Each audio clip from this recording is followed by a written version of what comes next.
I've been at Columbia University for over 13 years. And in that time, we've created different working groups, task forces, committees to address the needs of many of the university's constituents. A few years ago, a working group was created to focus on the needs of staff. Now, staff members at a university are the backbone of what we as faculty and students do.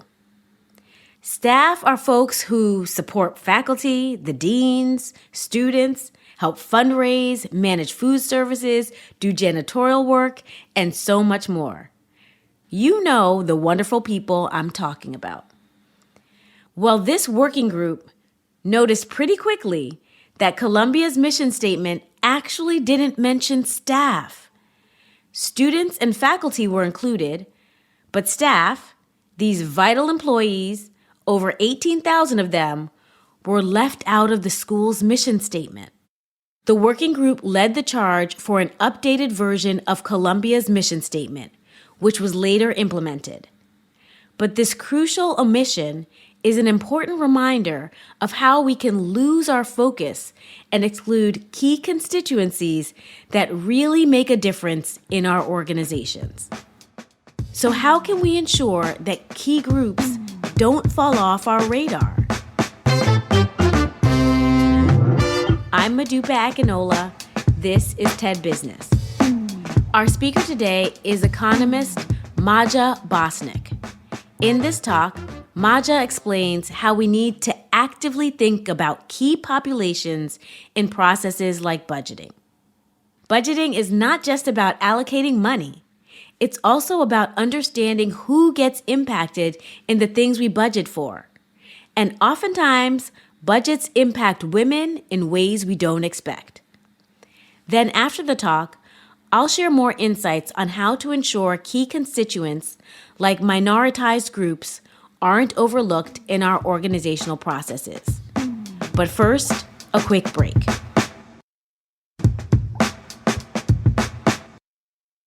So, I come from Bosnia. I live in Sweden now, but you don't need to know my whole life story. But the story that I do want to share is from my home country. So, close to 50% of the land in Bosnia is dedicated to agriculture and farming. So the government decides to support farmers, to set up the budget, to set up the requirements for the people to receive the budget, and then to disperse the funds. So they do that, and towards the end of the process, they decide to analyze who really received these funds. And they did that, and the Ministry of Agriculture was shocked, because only one group of citizens received 90% of these funds. And those were men working in agriculture. So where were the women? Why didn't they have access to the funds? The Ministry of Agriculture was surprised because they didn't mean to discriminate. They knew there were women working in agriculture, right? So they went back and analyzed the situation. And the problem was, well, there were three things. The first thing is they didn't even know the gender of farmers because they've never done gender analysis before. So actually, they did know the sex disaggregation of cows, but not of people. I will let that sink a bit, because gender is unimportant. The second issue is that the way they were distributing the funds could possibly not reach women. Why? Because one of the conditions was, to get this subsidy, was to give out a land ownership certificate. And we know that traditionally women do not own land. And the second problem was that women didn't even know. Why? Because the information was shared at the forums that they do not participate in. But the story has a happy end, because when the ministry realized this, they changed these provisions. And with the help of gender experts from Bosnia, we now see more and more women getting funds every year. So what is the point of this story? The point is not only that we should have sex disaggregated data on people, not only cows, but it's also that we can budget fair and equitably. But we can't just run numbers blindly.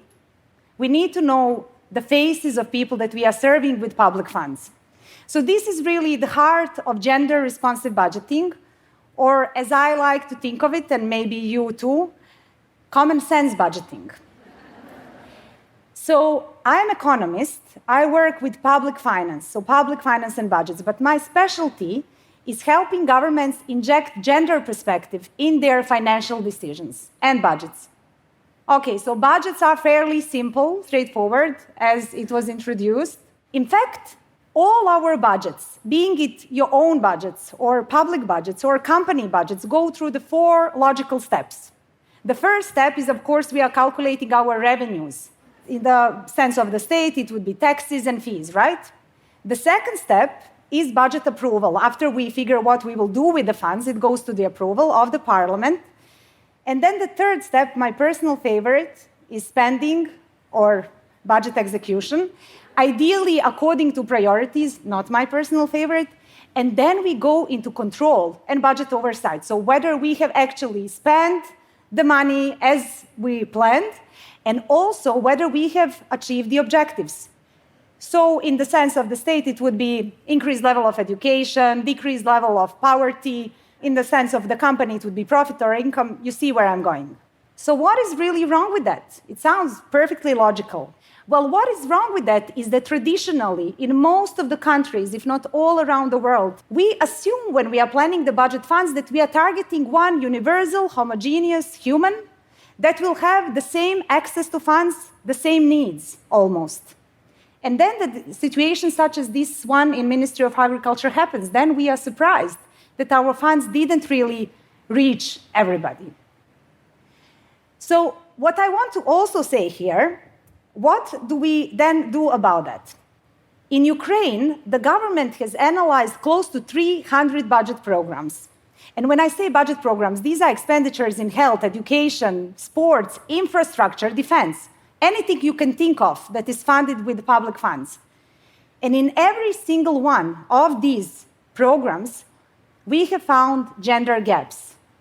We have found big gender gaps. And these gender gaps were usually on account of women. They didn't have access. And why did this happen? It happened because finance officers were just doing their job, and they were doing it really well. They were planning for economic effectiveness, efficiency, value for money. We really love value for money. Performance budgeting, medium-term, all of these very valid economic objectives, very valid goals, but we really didn't account for the needs of people that we are serving with these funds. And let me illustrate that. So we have analyzed the program from tuberculosis. So treatment of patients of tuberculosis. And you may be now asking, okay, but you need to treat a patient. Why is gender important there? But when we have done the analysis, we have actually seen that 70% of the patients of tuberculosis were men. And tuberculosis is a big issue in Ukraine. And these were men living in remote areas, in rural areas, working in mines. However, the preventive measures and the way they were designed, they didn't account for it. They were actually targeting those sectors, such as education and health, where women traditionally dominate, and this is fine, but they really didn't account for the needs of these men in the risk groups. And why? Because gender equality was not important in the budget decision. So what I'm trying to illustrate here is that not only that we need to account for gender equality to achieve our objectives of equality, but we also need to account for it to make more common sense budgetary decisions, more effective and efficient budgets. Because in the heart of this work is gender analysis. And what do I mean by that? So when we are planning as finance officers any financial or fiscal decision, meaning when we are planning introducing new tax, for example, the core is to analyze how will that influence different groups in a society. So will we have our gender gaps increased? We don't want to do that. Reduced or leave the status quo? So of course we want to reduce them. And I just want to put it here as well. In most of the countries, not all unfortunately, but in a lot of countries around the world, we have a very solid legislative framework for gender equality. We have commitments, but when it comes to budget and finance, that's where suddenly the story evaporates. So when it comes to money, it's not really analyzed for a gender impact. So this is really important. And we do this in, as I said, 3 steps. So the first step is really to do situation analysis. So in our agriculture example, if we had done situation analysis and if we had known gender gaps in this sector, we wouldn't have been surprised. We would have known that women do not own land, so we wouldn't give this as a requirement. And we would definitely have known that we need to inform them in a different way. So this is the first step. The second step is related to my example with sex desegregation, you will remember from the beginning. So we really need to know the beneficiaries that we are trying to serve. And now you are thinking this sounds very obvious, but it's not done. And the third step, of course, is to know the procedures. How will we give this budget out? Who will have the access? What will be the excluded groups? And that's it. And now I will just share some good news, I think, is that around 80 countries around the world are working with gender budgeting. And please, if you have an interest, just see if your own country is one of them. But when I say they are working with gender budgeting, that does not mean that their whole budget is gender responsive. That would be my dream. But my personal hero is Austria. Why? Because they have gender budgeting entrenched in constitution. So that means that in Austria, it cannot happen that you have an investment project that you are doing without considering gender and gender equality. Canada, feminist government, gender balanced cabinet, and they are doing gender budgeting, but they are taking into account needs of indigenous groups of people. So this is also something that we want to do and we have to do. Morocco, let me take you to Morocco. Morocco is working with gender budgeting for 20 years. Indonesia, with the help of the World Bank, has just analyzed their whole budget system to make it more gender responsive. And I need to take you again to Bosnia because I did start with that example. Balkan countries are doing fantastic work with the help of UN Women. So there is a lot of work happening. And I'm now coming to an end because you might be now wondering, okay, but what is in it for me, in a sense? You're talking about public budgets, but I work in a company or NGO or I'm self-employed. Doesn't matter. So why is it important for us? Because this is our money. These are our budgets. We are filling these budgets. It's not some abstract money out there. So we have the right to demand it to be equitable, to be fair. That's one thing. So it is important for the countries. It's important for the companies.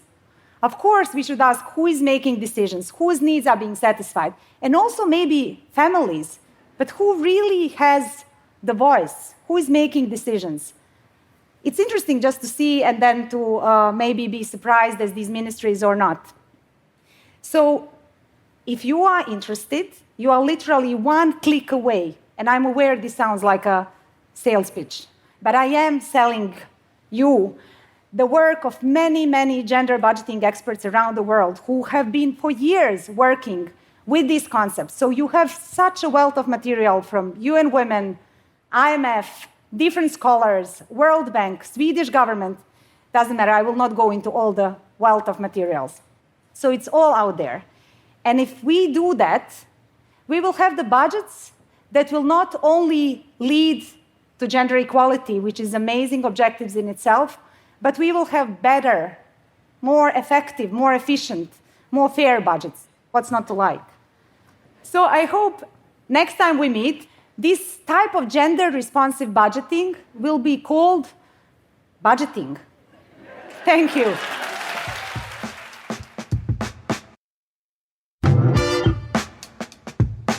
What I love about Maja's talk is that she highlights how in processes like budgeting, we miss a fundamental point, that how money is allocated deeply impacts women in ways that aren't obvious.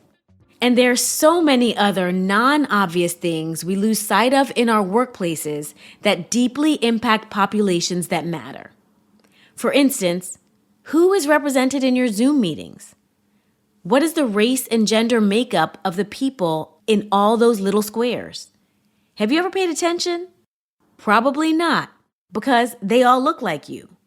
But imagine what a Zoom meeting is like for someone who's part of an underrepresented group. As a Black person, the first thing I do is scan those faces in the squares to see if anyone looks like me.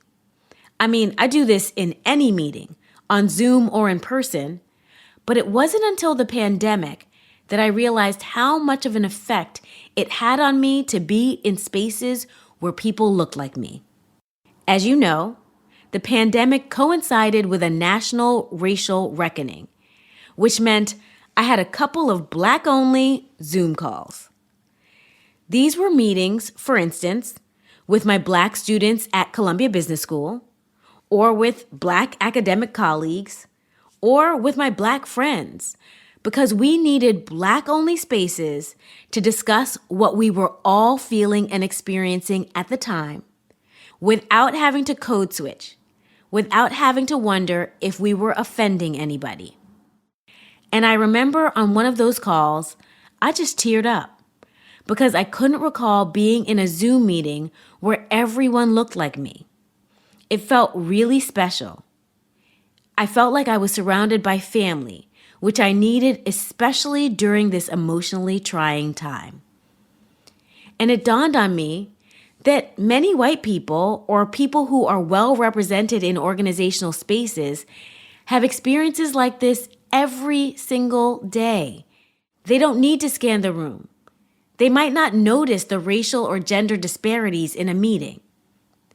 So for everybody, next time you're in a Zoom meeting or physically gathered in a room, please try to identify which groups are missing so certain groups don't get left out.